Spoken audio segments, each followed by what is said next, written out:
Know that you are a child of God that is here on a unique soul mission to know yourself, find yourself, love yourself, and birth something into this world that means something to your own unique heart. Hey, soul family. Welcome to the Alive and Awake podcast. I'm your host, Alicia Kay, and I have spent the last 20 years teaching people how to work with their wounds and overcome their greatest fears so they can learn how to thrive in a world where they were only taught to conform.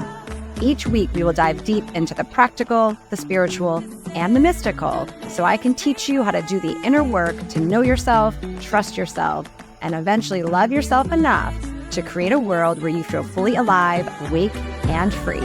So don't forget to hit that subscribe button and never miss an episode. Ready? Let's dive in.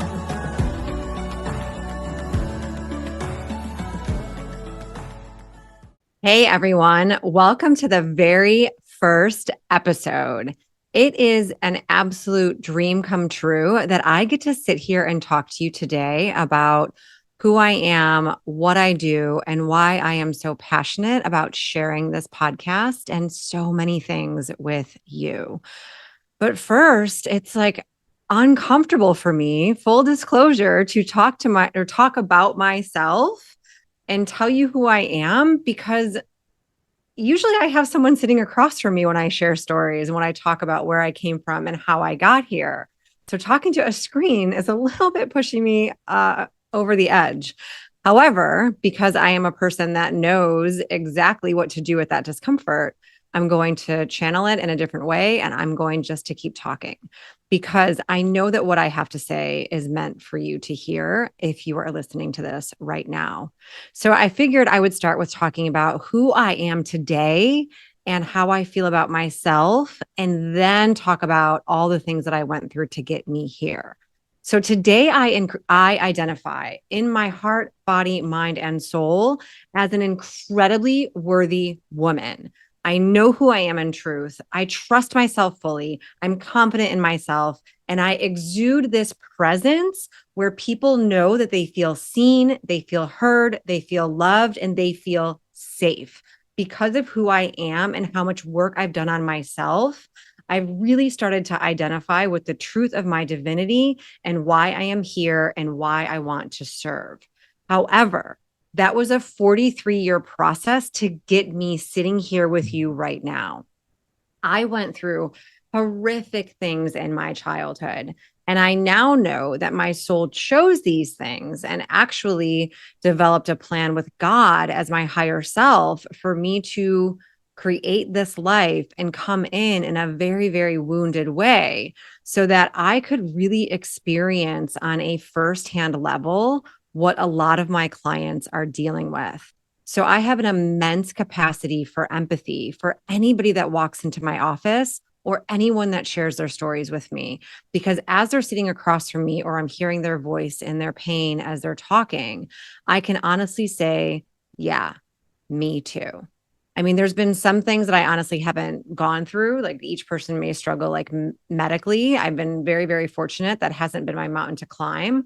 But when it comes to sexual abuse, when it comes to physical abuse, when it comes to drug addiction, when it comes to promiscuity and all of the things that my wounded self went through and took on, I know how to help people transform that because I've transformed it myself.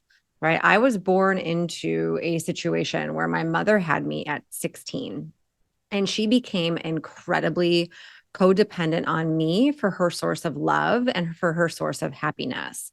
And very early, I became kind of like her wingman or her source of support. And I'm sure a lot of you can relate when you've had either younger moms or moms that haven't done a lot of their own work, where you ultimately become the parent in the relationship. And so I feel like I can actually say now that my soul came into this life learning and knowing how to parent myself. Like I remember being 4 years old as my mom was sleeping in a hotel room because we didn't really have a home and we were nomads at that time because we were so poor, learning how to feed myself, how to take care of myself, and how to do my own school. My mom didn't have to get me on the bus. My mom didn't have to tell me to do homework. She didn't have to remind me to brush my teeth. Like she didn't really have to do any of that stuff because I automatically desired to do it However, I didn't always know that. So when I was in a less awakened state, I struggled immensely with feelings of loneliness, feelings of unworthiness. I watched my mom get incredibly abused, and therefore I was exposed to things that I should not been exposed to. Like my first black eye was at the age of 2. I was sexually molested by my grandfather. Like I went through hell. My biological father didn't want me. So I grew up with the imprint of believing that I was unwanted by the masculine. And then that led to a series of me chasing men to feel like I'm valued, giving my body away, giving anything away for love, thinking that they would want me, that they would love me. Like I've been through it all. So I stand here to tell you that no matter what your story is, and no matter what you've been through in this life, it is not you. The only reason that you believe it's you is because of society and because of the world that we live in, that I truly feel in my heart we have incarnated to, one, embody and take it on, and two, to transmute it and to alchemize it into our purpose and what we feel called we are here to create on this planet. That is the reason I am talking to you today, because I want you to know that your stories and whatever your brain is telling you about you are not true. This is what our wounded ego took on and our brain took on in a younger, weakened state when we didn't have the knowledge to be able to think for ourselves and to be able to take care of ourselves, because we were dependent on our caregivers for survival. So when we need to survive, the brain has an incredible shape-shifting ability to adapt and mold into being whatever society, that person, that caretaker, mom, dad, brother, sister, whatever it is, needs us to be in order to fit in and to get through. So the first half of our life, we take all this on. The second half of our life, we're meant to work through it. We're meant to defy it. We're meant to challenge it. We're meant to be curious about it. We're meant to heal it. And we're meant to alchemize it. So then the third half of our life, we can really feel grounded into why we're here, why we came to serve, what we're called to do that is unique to you. Only you know the seeds that were planted inside your heart for what it is that you feel most passionate about, what you desire in your life, and let that be the guide for the divine leading you toward your next level or phase of expansion. So all of that to say is that we are on a journey, a radical, individual, unique journey.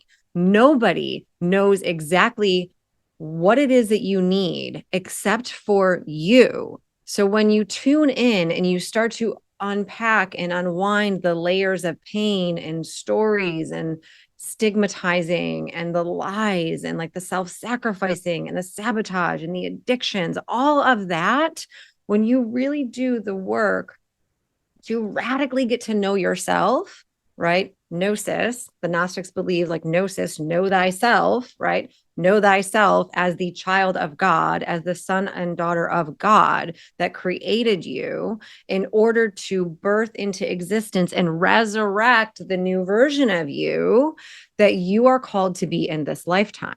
So nobody can teach you that but you. So that's why I love helping people with that process, and why I chose at a very early age, and I wasn't conscious of this at the time, to be a helper, a professional in the mental health field. So I started my career off as a mental health counselor. Mind you, at that time, I was suicidal, pretty much addicted to drugs, sleeping with like all kinds of men, constantly doing alcohol and whatever it was on the weekends to party. I was, by society standards, what they would call a fucking shit show. And I still felt called to do something with my life because I didn't want to end up like my lineage and my family that were dependent on men for their survival. I was determined to make it on my own, even though my outside life looked like I was not going to make it. So I literally chose to take psychology classes because I didn't know what I wanted to do. And my best friend at the time was going to be a psychologist. So I said, all right, I'll just give it a try. I don't know what I want to do. Who the heck does at 18? I think that's absolutely ridiculous that we have to figure out our life plan at that age. However, my soul knew that was for me. She ended up dropping out, and I made it my passion to really dive deep into it because it was the first time that I started to feel really passionate about something because I could pick out things in my family and in my origin and the things that happened to me and start to understand them like on a deeper conscious book level. So I did tons of papers on addiction. I did tons of papers on body issues and self-esteem in women. And I really started to dive in to understand what the heck is going on based on how our family of origin shapes and forms how we feel about ourselves as adults. So from there, my first job was in a rape crisis center and a domestic violence program. So I was literally thrown into the fire as a college grad to learn and know how to work with trauma. So trauma was at the beginning of my career, which was 20 years ago, something that was optional for people to take as a class or a course. It was, in my mind, like barbaric, the way that they handled addiction, the way that they handled trauma. Not many people were super familiar with it. But because I had some great teachers and because of the job that I had, where every single one of my clients had been traumatized, had been raped, had been abused, had been trafficked, had been in horrific situations, I was forced to either figure out how to work with it and how to help these people heal or quit my job and my profession and like leave with all these loans that I didn't know how I was going to pay. So obviously I chose to stay, which inadvertently helped me heal myself and know myself really, really well. And at that time, I was not spiritual. I believed that there was not a God. You know, it completely changed my worldview of everything. So I knew what happened with me and my mom. But to see it happen with at least the 60 people that I was seeing on my caseload every single week, I was flooded by complete culture shock and a change in worldview. That was what I would call my very first dark night of the soul, in spiritual terms, where I was a mess. And I was struggling so deeply. And I remember like just believing, like, I'm like, there's no way that there's a God. There's no way, because I was under the belief and the impression that if God was real, then he wouldn't allow, he, masculine, allow all of these things to happen in the world. And so for a very, very long time, I remained agnostic and very angry. I had a huge part of my personality that was very, very aggressive. Whether that was, I would take my aggression out on like whatever girl was, you know, my boyfriend was cheating on me with, or whoever was trying to mess with my friends. Like I was the fighter in our group that was like bound to protect people because I wasn't going to let anybody take away what I loved and what I thought I needed to survive. So I had a part of my personality that took that on because in my younger years, like my inner child felt so powerless and helpless and hopeless. And I felt really, you know, pretty much helpless and hopeless in my profession for how to help. But the one thing looking back, honestly, it wasn't necessarily the tools that I taught my clients or the skill set that I had. But what I did have that a lot of other people didn't was life experience and complete compassion. I helped people really understand that they are not broken and that no matter what they're going through, they have the power to get through it. And so I became a very strong role model for my clients to help make significant changes and to start to believe in themselves again. And I feel like that above all really paved the way. Like it was the relationship that made the most difference versus whatever I was doing in my personal life or whatever skill set I had. I was relatable. I was compassionate. I was non judgmental because who the hell am I to judge them when I'm a mess myself? Um, and it really worked for a very, very long time. And then I was introduced to a treatment method called EMDR, and that is an eye movement desensitization reprocessing type of therapy.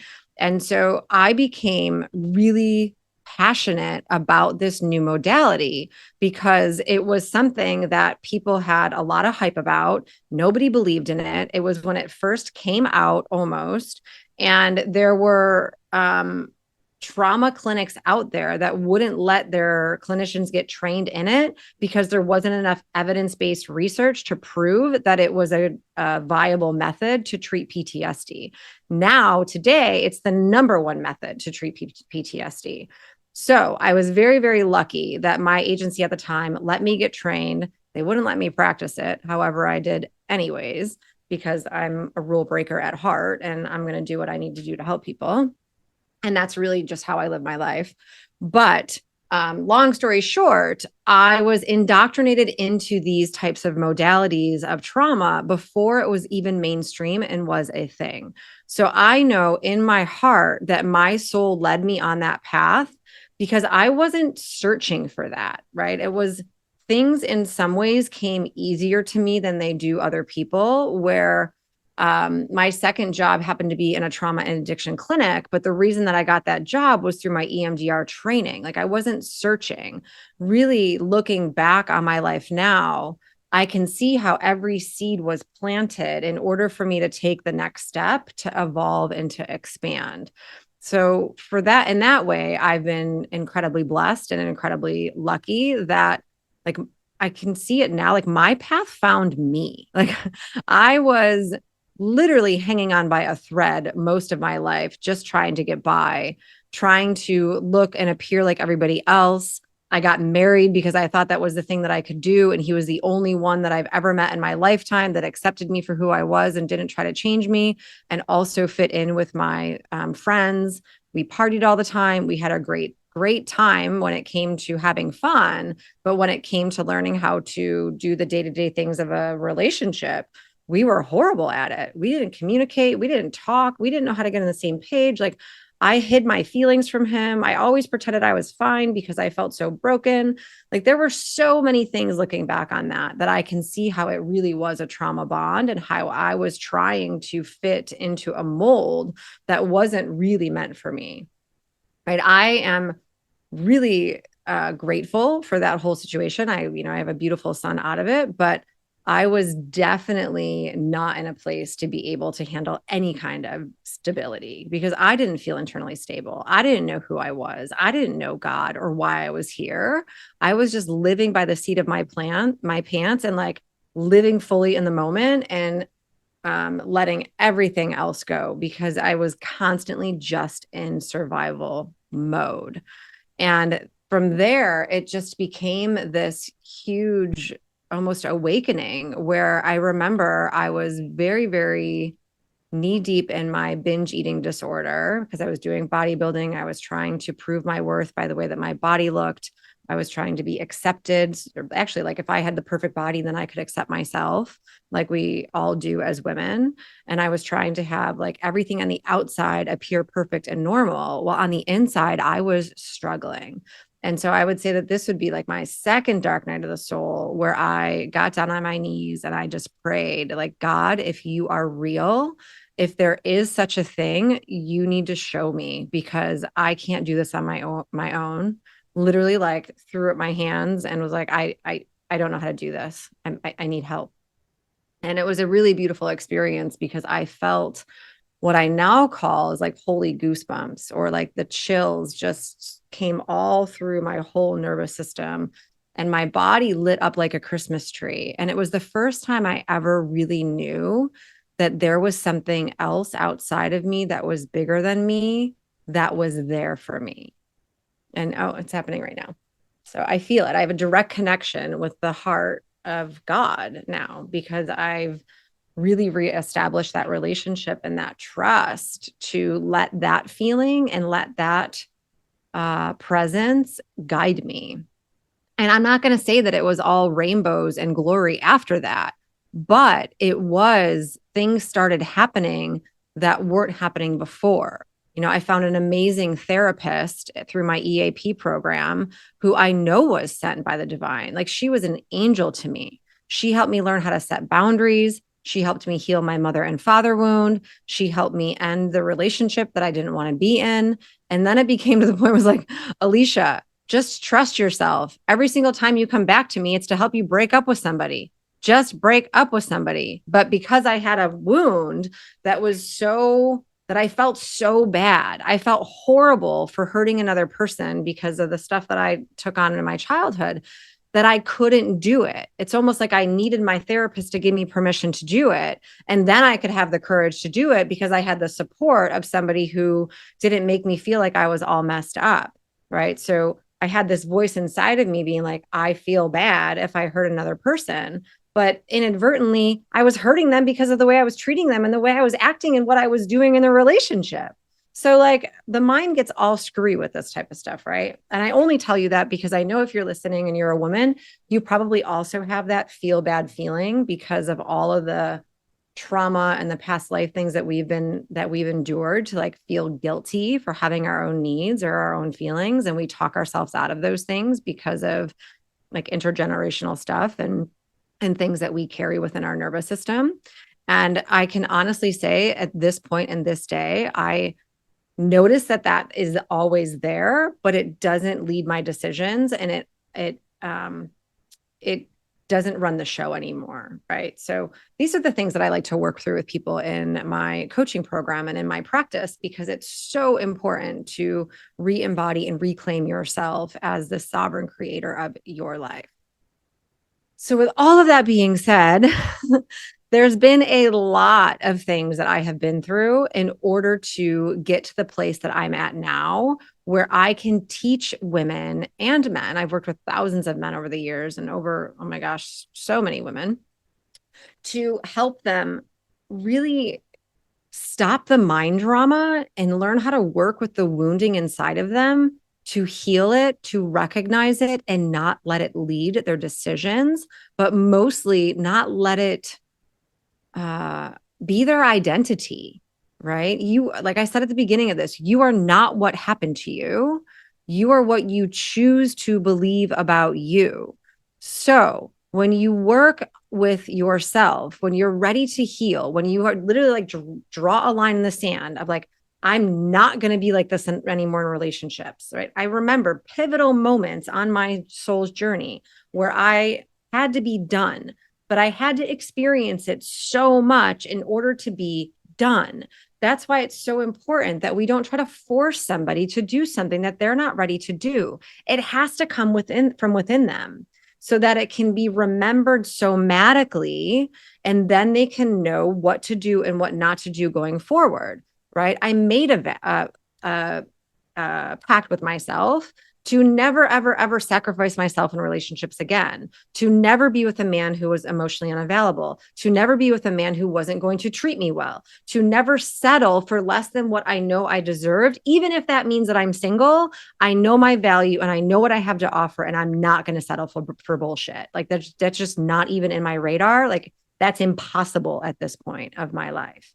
However, I had to go through all of that to get to this point.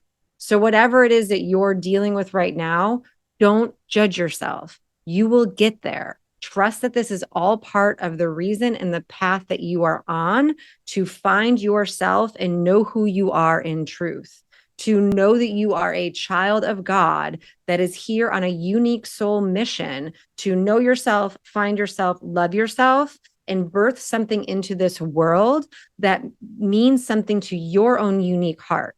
And maybe that something is just being the best mother that you know how to be, or the best employee that you know how to be, or the best friend that you know how to be, or the best wife, or whatever that is for you, and whatever you're passionate about is yours. You don't have to do something big and grandiose, but you do have to learn how to listen to that inner call so that you can find out why you're here, and even why even the reason you're listening to this podcast. Right? There is a part of you that knows there's more in you, or else you wouldn't even have listened this long, which also means my guess is that you are someone that is called a light worker. And what that is a light worker is someone who sheds their light into a situation just by being uniquely themselves. Mind you, this is a very lonely path. So for my whole life, I had the label of I'm crazy. I'm broken. I'm not good with money. I don't know how to be in relationships. Alicia is the fucked up one of her. Well, not so much my family, because my family, I was the only one to graduate high school, let alone get a college degree and a master's degree, as having a single mom and going through all the things that I went through. So in my family, that wasn't the case at all, because everyone was like me. We were all doing the same things. We were all drinking all the time. We were all partying all the time. We were all settling for relationships that, didn't always serve us. So there I felt normal. But when I went into what I would call like other life, or like normal life, around people who didn't grow up like me and who didn't have the same stories, like who weren't like poor and like living in lack, then I felt like I was broken. And that was the story that I took on, because I couldn't be like them. I couldn't figure it out. I couldn't have a stable relationship. I couldn't stop screwing up my life in some way. But I know now that I was never meant to be like them, right? Because trying to be like them is like I'm putting myself in a box, and then it's soul crushing me, right? Because I feel unfulfilled. I feel broken. So looking back on it now, it's like when I was trying to be like them, my soul didn't want that. My soul wanted me to be wild and free and crazy and fun and outgoing, and like push through the norms of not settling, right? I remember when I was going through my divorce, and it's such a crazy story, where I was literally getting a divorce.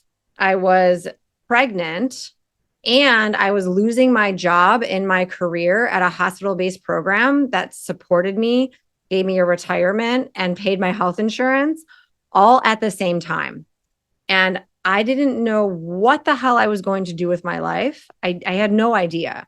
Every single person thought I should stay married and work out my marriage and stay and stay and stay and stay. But something in my gut had such a visceral reaction where I was like, I can't do it. I can't do it.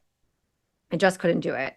And so many people were like, why don't you take the job? Because another program was coming in to buy us out. Why don't you take the other job? You'll get a pension. You'll get a salary. You'll get health insurance. Like, you can do this. Like, you need support. You need security. And I was like, no, I don't want that. I'm not putting my brand new baby in daycare for 40 hours a week. I'm not letting someone else raise my child. I'm not doing that. So I chose to take the severance pay, get a little tiny apartment for me and my baby, and slowly and slowly and slowly and slowly build my mental health counseling practice over time, because I refused to do something for a perceived sense of safety and a perceived sense of security that I knew was going to crush my soul, right? So that's the bravery and the courage that it takes for you to listen to that voice within you and tune everything else out. Right? It is yours. You have a very strong connection to your intuition that is being blocked by unhealed, unprocessed, undigested emotion, that if you can't hear it and you don't trust it, there's still inner work that needs to be done. So that was a really long-winded story to tell you exactly why I'm here and what I want to talk to you about, so that you can really feel confident to do the work that you need to do to create the life that you want to live. The answers are so inside of you.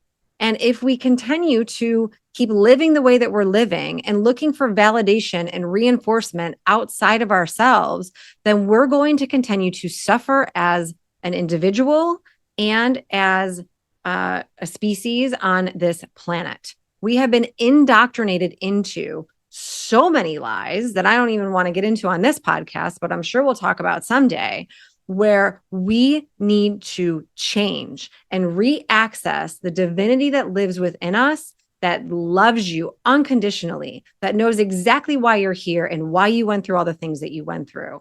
But you can't do that if you keep asking your friends, or you keep asking other people, or you keep trying to figure it out. Like, I remember there was a point in my life where I look at it as like the little duck, like, do you love me? Do you love me? Do you love me? Do you validate me? Do you love me? Do you love, like all this shit that we do, right? When we're in an unawakened state. It's okay. There's no judgment, but we're searching and searching for something outside of ourselves to fix ourselves. And it's like, no, draw a line in the sand and say, back to my story of like, I'm not doing this to myself anymore. I'm not letting myself get treated like this. I'm not going to continue to have a lack mentality. I'm going to do whatever it takes to face myself, to know myself, and to figure myself out so that I can do what I came here to do as a soul on this planet, because you are not an accident. And I can guarantee you have something inside of you that's ready to come out of you that you might not even be aware of yet because you're still working through your pain, right? We go through phases on this journey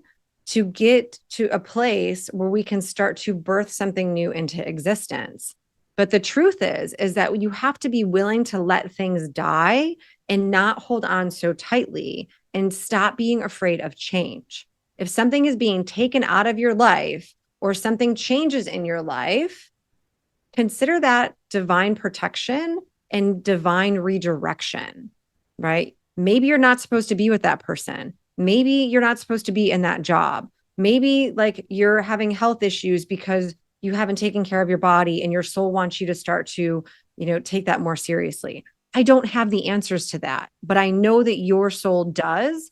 And so if you continue to listen to me, if you want to have a consult with me, really start to do the questioning and become curious, because it's not an accident. And in some ways, it's all for you. And no, not that you caused it and that your soul told you to go through certain things. However, it can be used if you know the right tools. So I'm so happy to start sharing all of this type of information with you, because I can guarantee you that my expertise of being a 20-year seasoned trauma therapist and doing my own work can help you really understand on a practical level what's going on, but also tie in the spirituality and your divinity on a soul level to be able to see what could be extracted from the circumstances of your life. So the last thing that I will leave you with is a quote from Peter Crone, which I fully 100% believe. The universe will always present you with circumstances and situations to show you where you are not free. You are a free, unlimited being that has immense capability to create whatever you want in your life. So if you feel stuck, if you feel like you can't get through something, then there is significant changes that your soul wants you to make, or you'll keep spinning and spinning and spinning and suffering more. You are unlimited. You are divine. You are a star squeezed into a broken human vessel that came here to evolve the consciousness of the planet. So don't ever underestimate your worth and how valuable you are, because we all need to wake up to the truth of our divinity so that generations to come don't have to deal with this madness that we've all been indoctrinated into. So there's my rant. I'm sure you'll get more of it. And I can't wait to keep delivering information like this to you. Thanks for staying to the end of the episode, everybody. If you resonated with this and you're ready to get started doing the work right away, I encourage you to download my free guide to dismantle the 3 most common unhealthy beliefs on my website. You will figure out exactly what's going on with you and what lies are in there that your soul doesn't want you to hold on to anymore. So hopefully you'll go ahead and do that, and like and subscribe this if you never want to miss an episode.